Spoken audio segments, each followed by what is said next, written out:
Hello traders, good day, Vladimir here. This is the live market review, 18th of July 2017. Well, the market is moving, I can see that happening, and it happens mainly in the anti-dollar moves as we expected on the weekly forecast. The euro-dollar continues the upside move. Dollar CAD continued all the way to below 128, coming closer to the 125. Australian dollar keeps rocking. The New Zealandian dollar continues for its next level zone. So it's really great moves, provided some nice opportunities. But like every other celebration, this one is also coming to the end of its stream, and it's good to get ready for the next important things we need to pay attention to. Let's start with the New Zealandian dollar, which is a very interesting pair, of course. The next important levels are slightly above the 0.74. We go above 0.74, we need to get ready for action. That could be 0.74, 50 as well, that could be 0.75. Everything around above the 0.74 gives us the zone we want to trade.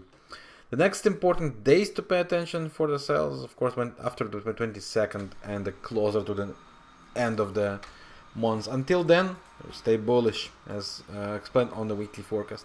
Then once we reach this area of the magnet zones for cycles, that's current trend line we want to follow. So we go here, we want to see it breaking, and we want to sell the retraces.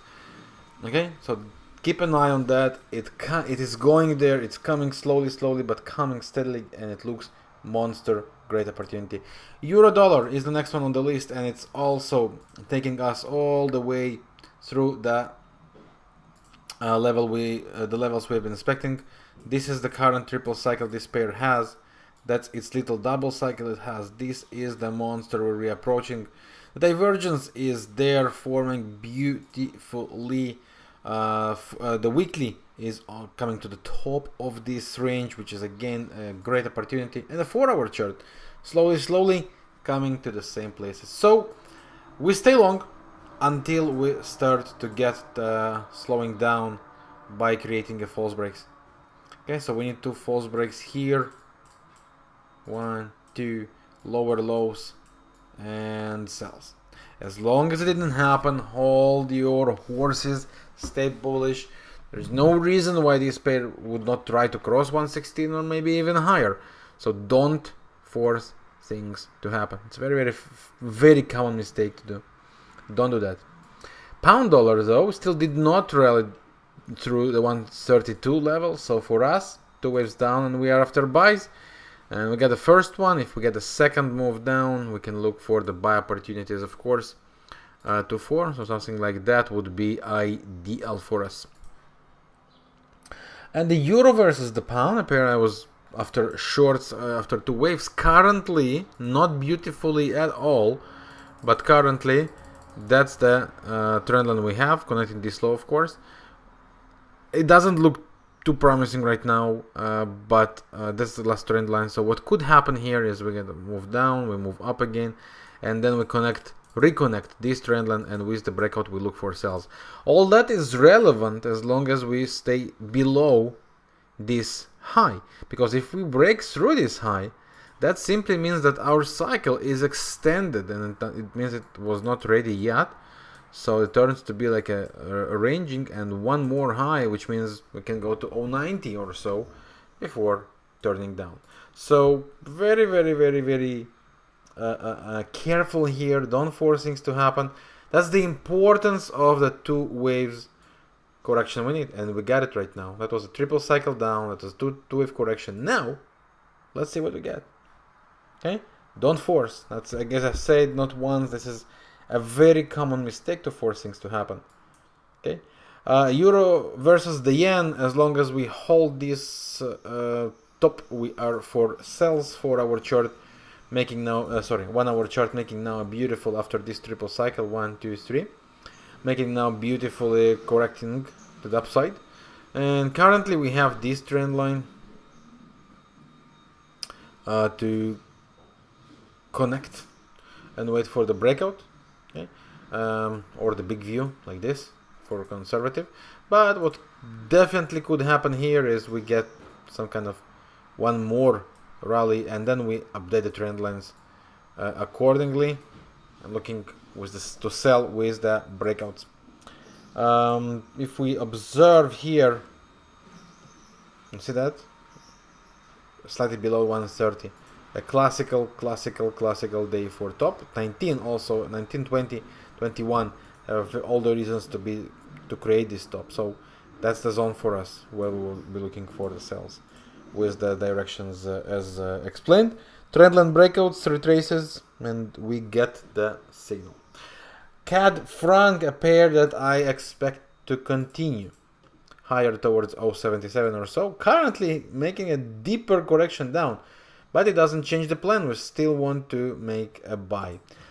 We do develop a bullish hidden divergence on the 4-hour chart, but 1-hour chart seems breaking through its divergence. See that? Which means lower lows. And what that means, in other words, that while this low holds, what we need to see is a recreation. So 1, 2, and then with the breakout we can start looking for buys again. If it keeps going, but basically the lower the better for us would be, of course. Okay, but we need to start pay attention because the pair already approaching some good levels. Aussie versus the Kiwi, stay long, no changes there. In our view, this is Aussie Kiwi daily chart, no changes here. The only thing that we need to pay attention to is this trend line and a bullish hidden divergence connecting these two lows, these two highs. And the 4-hour chart starts to create this divergence for us. So, see, that's where we need to be a bit careful. We also reached the 161.8. Actually, we crossed through that. And we are not far from the 261.8. And on this cycle, the next one, we can connect. We are right there on the 161.8. So a bearish reaction is definitely reasonable, and the best way to get involved would be if we can get a convergence here, lower lows, and we can try the short term sells. So meanwhile, of course, we can expect this false break to happen, so buy retraces still could be not a bad idea at all on the intraday and short term view. New Zealandian versus the yen bounced through the 20 MA and retracing all the way up, making it looks like there is a chance that we are still, after all, for 84-85 zone before that move down. As for now, stay away. As I explained on the weekly forecast, while we respect top, we can look for sales, but after such reactions, maybe it's just better to let it go and look for safer, better opportunities. Aussie dollar versus the franc, I would suggest to start and pay attention to the next important levels, which should be around the 0.92 zone, 0.93 zone, right here, even slightly lower. We have the next level, which is here, taking us to here as the 0.92.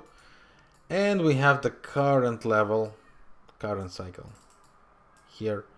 Okay, so you can see we are approaching a monster zone. Patience with that, because this divergence, it will take time until it creates. And that basically brings me back to the weekly forecast where we spoke about the dollar index. Okay, so there is no reason to rush and make wrong decisions. Let it go, let it form itself. We don't have combo of divergences yet. We don't have false break yet. So currently bearish pressure remains on. Once we are there, we can definitely start looking for the buys. Gold and silver, no changes. Bullish idea remains on. And for the indices, S&P, this is the level where we would expect the second false break to happen. As long as it didn't happen, again, no need to force. It just says it's not ready. That's all. So no need to force anything to happen here. And for oil, we can see the zigzags here after the break of this trend line. It does nothing but playing around yet. which means untradable. For me, it's still buy dips. The deeper we go, the better the buy would be. So for long run, I would stay only for buy dips. For short run, false breaks and threadline breakouts to the downside can lead for the sell. That will be all as for now. Thank you very much for watching, and I wish you a wonderful trading day. I'll see you again tomorrow. Yours, Vladimir.